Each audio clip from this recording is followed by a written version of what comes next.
This is an opportunity for all sorts of trade groups and associations and chambers to come together under one big tent to meet then with leaders of the legislature, leaders of our state, to focus on really the upcoming legislative session. So this is kind of the unofficial start of the legislative session a little bit early. Mississippi is on the move. But if you're going to be on the move, you have to consistently be faster, smarter, and better. And if we're going to be faster, smarter, and better, we need a lead economic developer, somebody out there making it happen, who's faster, smarter, and better. Someone who doesn't rest, someone who doesn't give up, someone who gets up every day saying, how am I going to make this state grow faster, smarter, and better? Ladies and gentlemen, our governor, as the lead economic developer, is helping move Mississippi into that top 10 ranking consistently, and our trend lines are moving in the right direction in numerous economic development measures. And I know he'll talk about that some today, so I don't want to take away his thunder. Ladies and gentlemen, this state's trend lines are moving right because of our leadership, our governor, our lieutenant governor, and our speaker.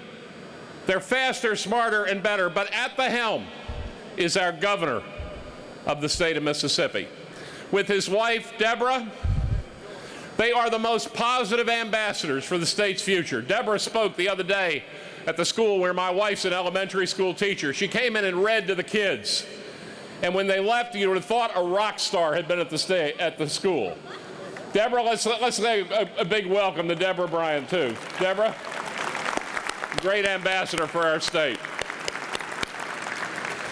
They've been talking about it for weeks.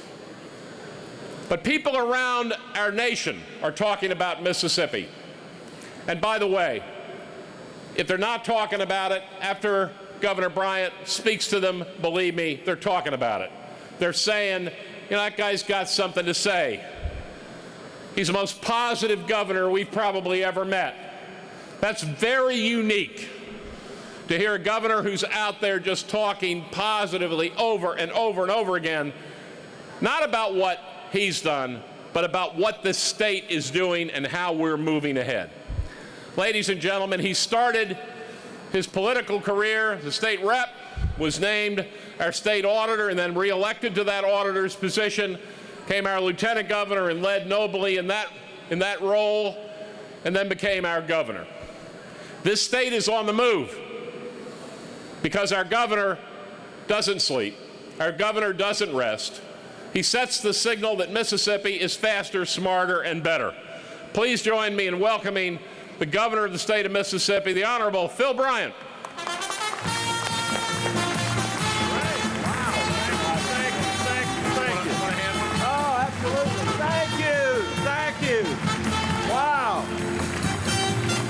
You know, I've always said, David, please be seated. I know you needed that stretch.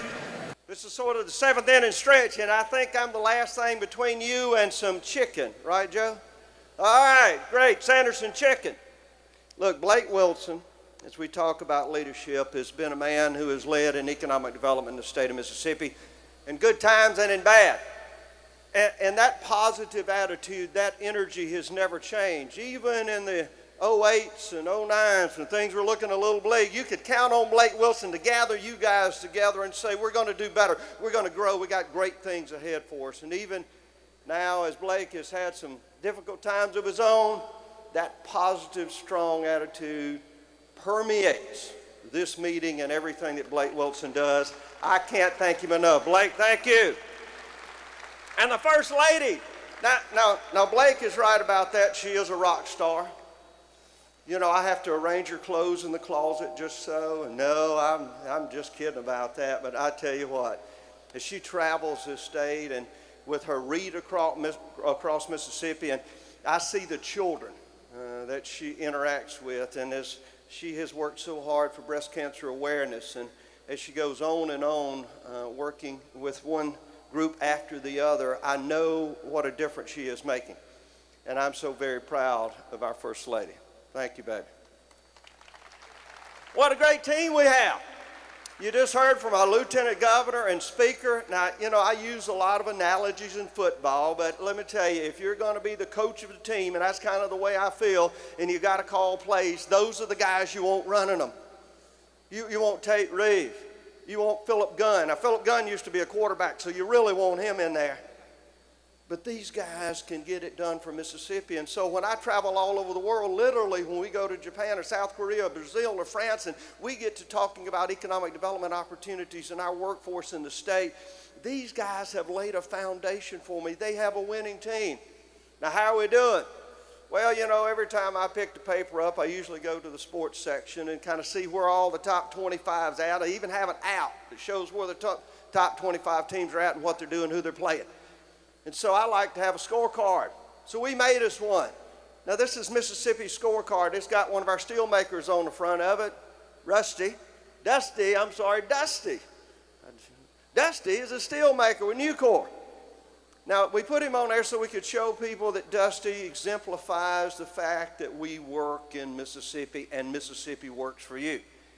Now, is our scorecard good? Well, let's just break it out and take a look at what we've been able to find out. You heard the lieutenant governor talk about ALEC and how we're in the top 10 for economic development. Area Development Magazine has us rated number 9. Now, ladies and gentlemen, if we had a football team that was number 9 in the nation, we'd all have their T-shirts on. I'm going to say we'd have their bumper stickers, even if we didn't go there. But it gets better after that. We're number 5 for the best states in America for entrepreneurial success. Our entrepreneurs, our small businessmen and women do a better job than anybody in 45 other states. Now, I can just tell you somewhere there are chiefs of staffs of 45 different governors that are in the room, and that governor saying, how in the world did that happen? How is Mississippi number 5 in the nation? Not only is it reported in Area Development Magazine, CNN Business News reported it, so we know it must be true.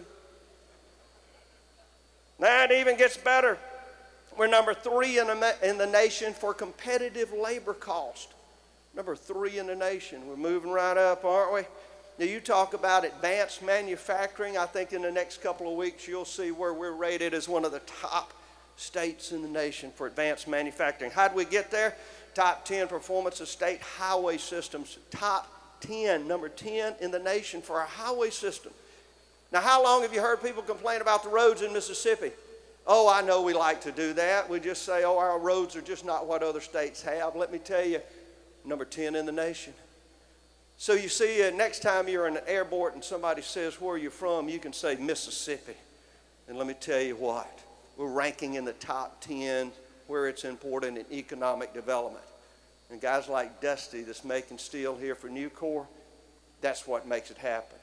As we travel all over the world, people time and time again tell me, I understand that you're number 2 again in the best place to invest in oil and gas. I know you're in the top for the cost of energy for production and manufacturing. We know all of that. But it's your people. It's your workforce. It's your dynamic research universities. We've got to include that in all of that. It's your workforce training within your community college. What a fantastic job they do.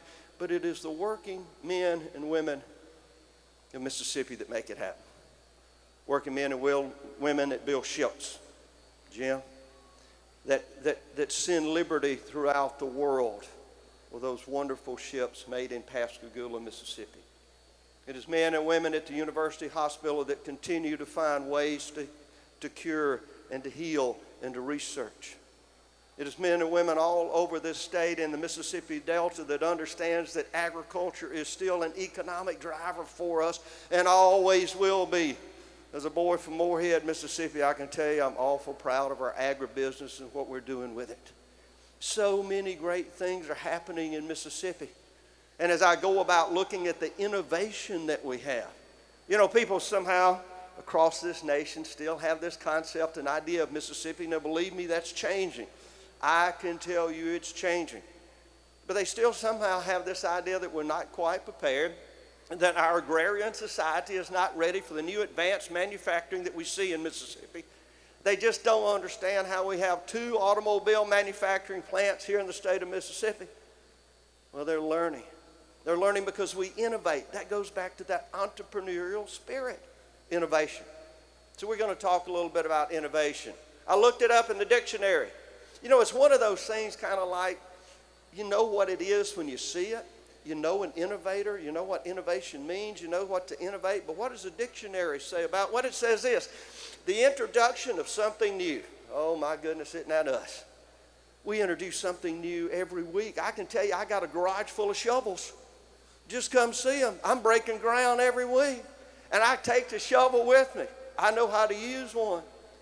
And I got a garage full of gold ones and silver ones, and I got one that's black and gold. That was a smart guy. I got my black and gold one over there.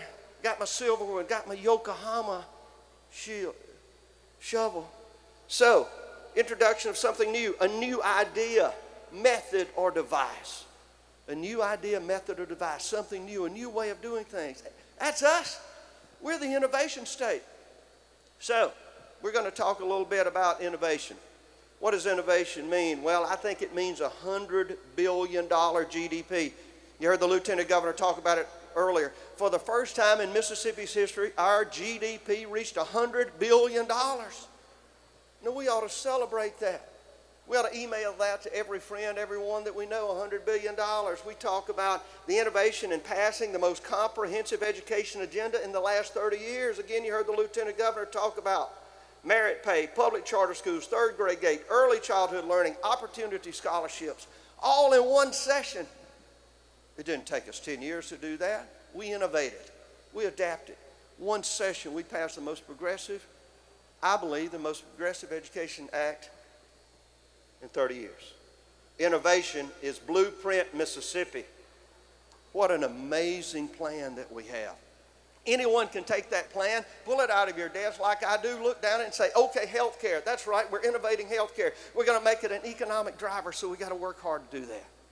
It is the plan for the future. Innovation is two major automobile manufacturers, as I said earlier, that has produced 2.2 million vehicles since 2000. Think about that, 2.2 automobiles and trucks been manufactured in the state of Mississippi. Innovation is leadership in aerospace technology. If you haven't been to Stennis Space Center lately, you need to go. You understand that innovation at Stennis was where we tested every engine for America's first reusable spacecraft.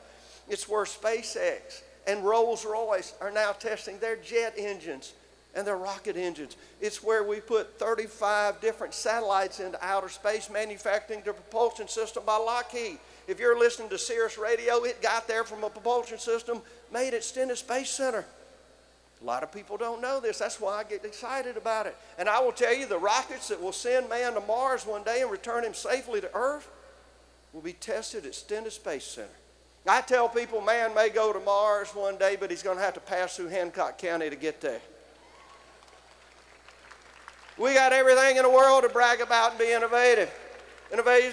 Innovation is where we bring stakeholders together, as we did yesterday, for making sure that public safety works. Sheriffs, law enforcement officials, chiefs of police, judges, DAs, mental health, all of them were there so we can make sure our next session, as we look at our public safety session, is going to be something dynamic and game-changing. We cannot continue to spend the amount of money that we are today incarcerating people in the state of Mississippi. We have the second highest growth of incarceration of any state in the nation. We're going to have to do something about it, and you're going to hear some dynamic plans in the future. Innovation is Mississippi State University Chemical Engineering and Bioenergy Spectrum Solutions, making sure that we commercialize waste-to-fuel technology. We're going back to the future. Y'all remember that movie where he just opened it up and he threw some garbage in there and took off, and he said, don't worry about where we're going. We won't need any roads. That's Mississippi. Mississippi State is going to make that happen in the future. Mississippi is innovation. Mississippi and innovation brought Yokohama Tire Company to West Point, Mississippi. They were looking at 3,000 sites in 28 states. You know where they came? Clay County, West Point, Mississippi, because we innovated. We brought new ideas, a new way of doing things. Now, I will tell you, I gave a bunch of them some cowboy boots. I'll go ahead and admit that. And they loved them, loved them. We put Yokohama tires on our vehicles when we picked it up. the night they came to the mansion and said, you know, it's Mississippi, the CEO of Yokohama Tire North America said, you were the only governor that had our tires on your vehicle. That's called innovation. That's the way that works. Thank you very much. Mississippi, we are innovators. So, because of the many innovations here in Mississippi, because of the measured success on a national level we have, number 5 for innovation and entrepreneurs, I will here proclaim November as Innovation Month in Mississippi. Now, please, go right ahead. There will be a number of events throughout the state of Mississippi. I don't have time to tell you all of them just now, but all you have to do is go MississippiInnovationEconomy.com, MSInnovationEconomy.com, all one word, and you can see the list of events that will go on throughout the state. We must continue to have our children and their children's children believe that we can do anything. There is nothing Mississippians cannot accomplish. There's no challenge too great for us. There's no opportunity that we can't grasp because we are the most innovative people in America. And so, if I could get Blake Wilson to come forward. Blake, I think you have the proclamation, and I will have the opportunity to present that, and I'm going to get out of your way. One last thing I want to tell you. This is just not a proclamation for the sake of proclamations. We mean to begin an innovation revolution in Mississippi that will carry on for generations. This is just the beginning. All right. All right, Governor, we're going to have Mayo Flint, the past chair of MEC and the current chair of Innovate Mississippi, Tony Jeff, the president of Innovate Mississippi, Haley Fizzackerly, our current chair, Alvino Costilla, our incoming chair, all come forward along with Brent Christensen for a presentation of this important proclamation. And you all have this at your tables. You have buttons to wear. Let's hear it for Mississippi Innovation, ladies and gentlemen.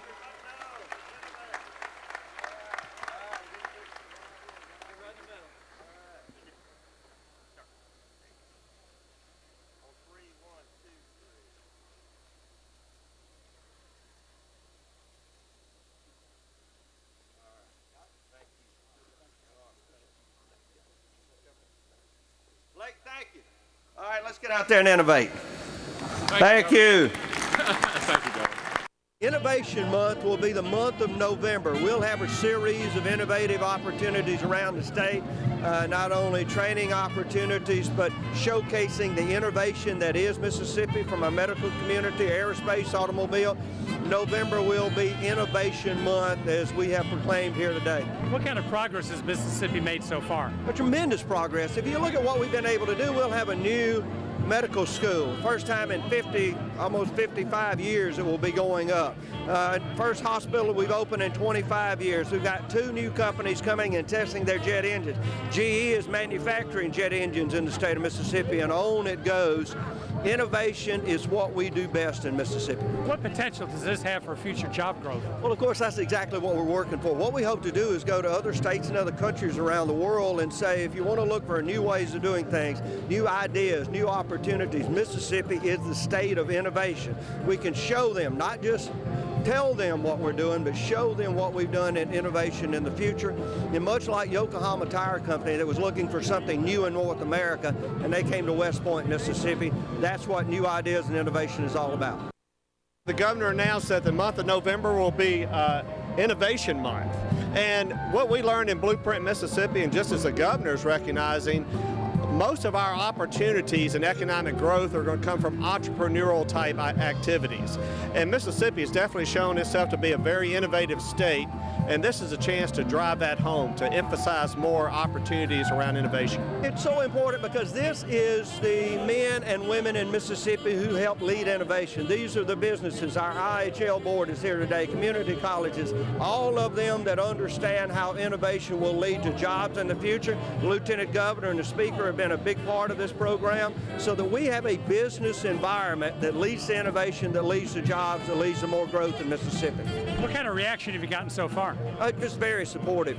If you look at last year, how we're dealing with education, we've got to do a better job of making sure that we're innovating in our classrooms, in our community colleges, and with IHL, and in our pre-K education program. That's the first time ever Mississippi has been a part of that. That's real innovation in education. We've had nothing but positive responses so far. Mississippi is on a roll, but we're up against a lot of competition from other states, so we've got to do our best to be more and more competitive. What are the keys in order to be able to do that? The key is really focusing on making certain that our workforce development system works most effectively. Our community junior college system is one of the best in the nation. But we've got to continue to encourage kids to take a career course of study. So many jobs in Mississippi are more of the middle skill economy jobs. You don't necessarily need a college degree, but you need a high school degree and some other advanced skills training. And we do have the system set up to help students do that. But so many students think, well, I have to go to college in order to get a good paying job. Absolutely not true. There are many other outlets available in Mississippi, particularly with all of the new jobs that have come in the last 10 years to work even without a college degree. When today's HobNob is over, what would you like people to keep in mind? I think the big thing is that Mississippi is now moving into the top 10 in many econometric model measurements. This is a state that's on the move, and people have to start having a Texas-style attitude about Mississippi. We're going to talk about economic development, talking about some of the things we've done over the last 2 years that we feel like are pushing us in that direction, and some of the things we're going to do for the future. What's the agenda for the upcoming legislative session? Well, the governor has stated that he wants to make it about public safety. That's one of his agenda items. We are always taking a hard look at spending. Again, given the theme of today being economically prosperous, we want to make sure that we move in that direction. So we're going to look at a lot of issues that have to do with that. Where does Mississippi rank now in terms of economic development, and where does it need to go in the future? Well, I think if you see most of the national rankings, we always rank near the bottom, if not at the bottom. Obviously, this is not an overnight fix. We are going to continue to push and try to move ourselves up the ladder. What about education reform in this session of the legislature? We're always looking at education. We made a big push last year on education reform. Again, this year we're going to make that another focus. Always looking to improve education. My message is going to be about the Affordable Care Act, better known as Obamacare to a lot of folks, about the National Flood Insurance Program today. And we will also talk about fire safety. That's a big deal to me. I'm also the state fire marshal. We don't get enough publicity about what we're doing, but we've been able to make some dents in fire deaths in the state. We've gone from the highest in the nation to the mid part of the pack. Our fire deaths are down 36% over 2009. It's the lowest record per capita in recorded history that we've ever had in fire deaths in the state of Mississippi, which is great news for us. What is the latest on flood insurance that would affect thousands of people in Mississippi? Well, the department filed suit against the federal government for instituting the rates without the proper actuarial science being done and the studies that needed to be done. And at this point, we were hoping that we could delay the rate increases until Congress could act, and we do have a bill in the Senate and one in the House that will address these rate increases and hopefully bring some common sense to what the federal government's trying to do. And what's the latest regarding the Obamacare? Well, the Obamacare, it's a train wreck. It's just totally a train wreck, and it's frustrating. We're trying to handle the complaints as best we can. It's a federal program. It's not a state program, but what I try to do is help the consumers of this state. This is about consumer issues. It's just a total train wreck. I don't know if it's going to work or not. It appears that after 1 month, they would have something fixed in this thing, but they still haven't fixed things. We have less than 150 people that have signed up in Mississippi. At least I can get the number the federal government can't, so I can say it's a train wreck. We're getting together now for the legislative session because now is the time those meetings are happening. There's not any starking things that we're going to come out with, just a lot of issues, a lot of legislation that may need some cleanup language added to it, but things are pretty good. Cattle prices are higher than they've probably been in my lifetime. And so the farmers and the beef producers are smiling right now. And, you know, you've got your row crops that most of them are doing well, not all of them. The poultry and timber, you know, they're neck and neck of who's number one in the state in production right now. But we have a lot of good folks out there working hard to make sure that our families have that safe, affordable food, that they can sit down to the table. We're so spoiled here in America because we really don't appreciate when we have that nice plate in front of us. We don't think of where did it come from, who grew it, and those sorts of things. But we're blessed. Agriculture is truly blessed in America. What's the economic impact of agriculture in Mississippi? It is over a $7 billion impact, $7.3 billion, which is pretty amazing. And, you know, you've got these hardworking people out there that they really don't want any recognition. They're very humble. They're very busy. They don't have time to toot their own horns. But it is the #1 industry in this state. We talked a lot about the successes we've had in the Mississippi legislature over the last 2 years, working with Speaker Gunn to bring a better business climate for our state. Things like cutting taxes on small businesses with a $150 million tax cut by eliminating the inventory tax over a number of years. Also creating that environment which encourages the private sector to invest money in our state by improving our overall educational attainment level of our citizens, investing in public education, investing in K through 12 and community colleges, in our institutions of higher learning, but also realizing we can't keep doing the same thing over and over and expecting different results. We've got to start reforming our educational system. We've had some significant successes in the last 2 years, and we're looking forward to building on those in the years to come. You mentioned the third grade gate. Tell us about that. One of the bills we passed last year is what we call the third grade gate. Currently, 47% of Mississippi kids are not reading at third grade level, proficient or better. We got to do better than that. Yet a lot of them have been getting promoted to the 4th grade. It's something we call social promotion. The problem is if kids aren't reading at grade level on the 3rd grade and they go to the 4th or the 5th or the 6th grade, the likelihood that they're going to be able to do their math and their science homework is relatively low. And if they can't do their math and science homework in the 4th and 5th and 6th grade, the likelihood that they're going to become a statistic, a dropout when they're the 7th and 8th and 9th grade is relatively high. And so we've got to continue to build on our successes of making sure more kids are able to read at an earlier age, and we're going to continue to do that by passing good legislation like the 3rd grade gate. I think we've built a great team at the Capitol over the last 2 years. I think the things we've passed, things we've accomplished, established the fact that we are moving in the right direction. I think most Mississippians agree with that. I think the big thing is that Mississippi is now moving into the top 10 in many econometric model measurements. This is a state that's on the move, and people have to start having a Texas-style attitude about Mississippi. If people have questions like more information, what should they do? Go to our website, mec.ms, www.mec.ms.